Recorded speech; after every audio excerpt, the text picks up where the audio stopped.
If we want to offer a brief yet radical reading of the animated film Jin-Roh, we notice that the story of Little Red Riding Hood reveals itself to be deeply unsettling.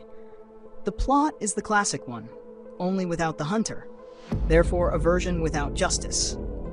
But this is merely what appears on the surface, because the waters are far murkier than they seem. Let us proceed in order. Within the film, we are told the story of Little Red Riding Hood, associating it with what happens in the film's real world, though not entirely real.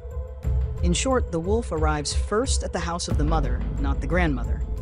As soon as he arrives, he eats, not completely, and kills the mother.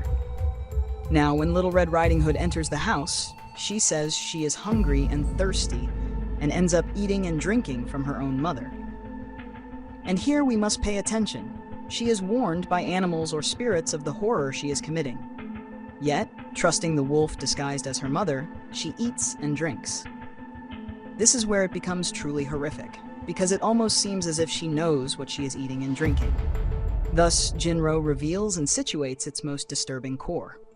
Little Red Riding Hood is not a pure creature who naively falls into a trap. She is a child who, when faced with horror, decides to buy time.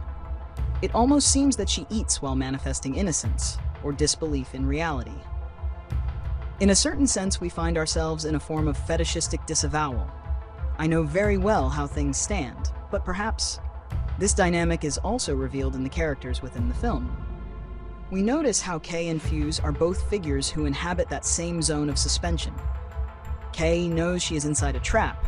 She knows that her relationship with Fuse is constructed false, and yet she continues to perform it, not out of simple naivety, but as a hope for survival. As long as love can be staged, the violence of the world can be kept at a distance. It is the same logic as Little Red Riding Hood, isn't it? As we said, she eats and drinks not because she does not know, but because fully knowing would mean dying immediately. Fuse, for his part, is the wolf who can no longer afford not to be one. His identity, his role, is what founds him and makes him what he is in the world.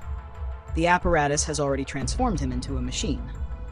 His humanity exists only as a residue, something that can indeed emerge in moments of intimacy, but that must ultimately be sacrificed at the decisive moment.